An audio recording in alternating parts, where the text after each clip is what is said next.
Hello, my name is Ty Travis. I am a nurse over at Nortelli, and I am going to be presenting the very first part of our PowerPoint, which is entitled Nurse Driven Electrolyte Replacement Protocols. Now, of course, we have the PCOT outline. We are going to be showing you what the patient or population or the problem is, what our intervention is, what we're comparing our intervention to, what the outcome we would like to occur would be, and the actual time frame we would want all this to transpire would look like. So our PCOT is in patients greater than 18 years admitted to telemetry found to have electrolyte abnormalities. How does nurse-driven PO electrolyte replacement and 12-lead acquisition compared to provider-only driven protocols affect the time the patient receives appropriate intervention within a 1-month period?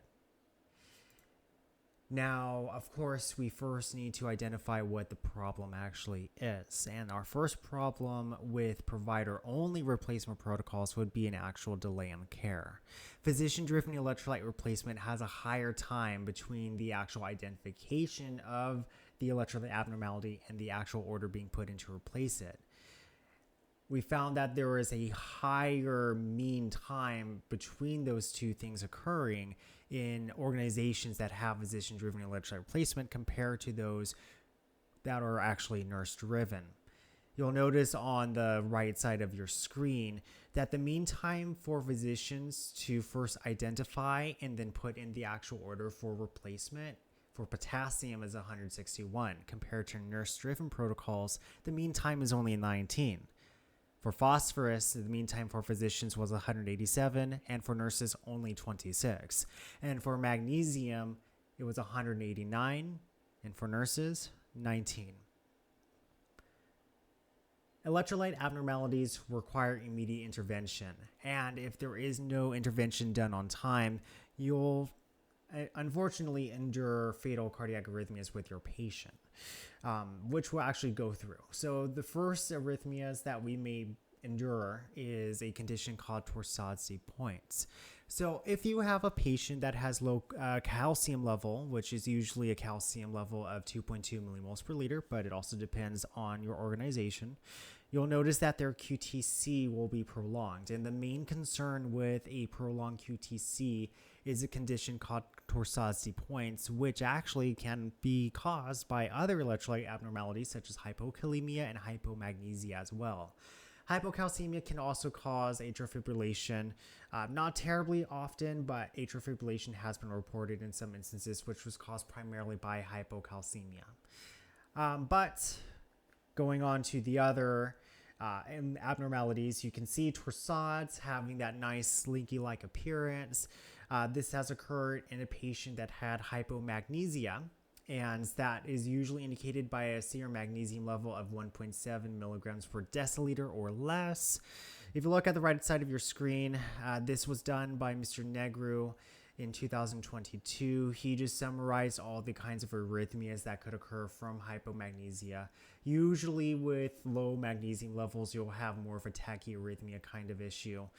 So like your SVT and your sinus tachycardia, but you may also notice that there's going to be some PACs or PVCs involved, and they could also have atrial fibrillation as well, believe it or not. We'll move on over to hypokalemia, and again, you have that torsades occurring. This actually occurred in a patient whose potassium was 1.9. So you got your torsades there, but you'll also notice hypokalemia can also cause a first-degree AV block. There will be widespread ST depression and T-wave flattening or inversion, and you'll also notice some prominent U waves as well. But torsades is not the only arrhythmia that could occur from hypokalemia. You'll notice atrial fibrillation, atrial flutter, atrial tachycardia could also occur, but you could also endure some VTAC as well, or even VFib.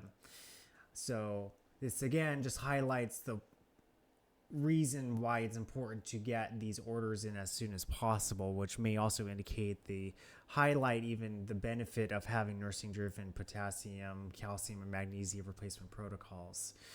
We also have found that for physician-driven electrolyte replacement protocols, those organizations had higher length of stays compared to those who had nursing-driven electrolyte replacement protocols.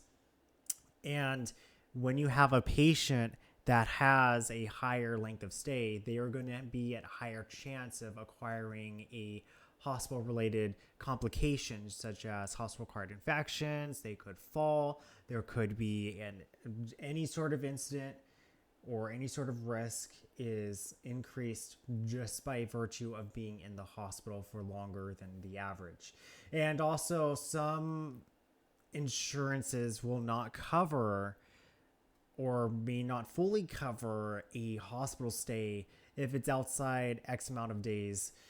So that could cause a financial burden on the patient themselves. And if you also include hospital-acquired infection or hospital-acquired falls, that's also going to be coming out of the pocket of the hospital itself. So we have found that organizations with only physician-driven electrolyte replacements, by virtue of them having higher length of stays, they're at higher risk of incidents, which could cause financial issues for both patient and organizations compared to protocol-driven electrolyte replacement policies. Last but not least, we have found that physicians who work in organizations that have only physician-driven protocols felt they were more burdened, they had more workload, they were receiving far more calls and messages compared to physicians whose organization had nursing-driven protocols. And this, of course, was conducted by the CHEST Journal by Meister Su-Lin Song in 2023. And I have highlighted there that among physicians, they have found that 100% of the physicians who worked in an organization with nursing-driven protocols actually felt their workload was significantly reduced. This could actually be of benefit to organizations because having reduced workload, having less burden on the physicians could actually reduce your physician burnout, could actually increase your retainment in keeping physicians within your organization. And of course, the same study found the same thing that we mentioned previously, in that there was far less time between identifying the abnormality and actually getting the intervention put into play. This is the conclusion of my part of this presentation. I appreciate you listening, and I am going to leave it to the next presenter. Take care.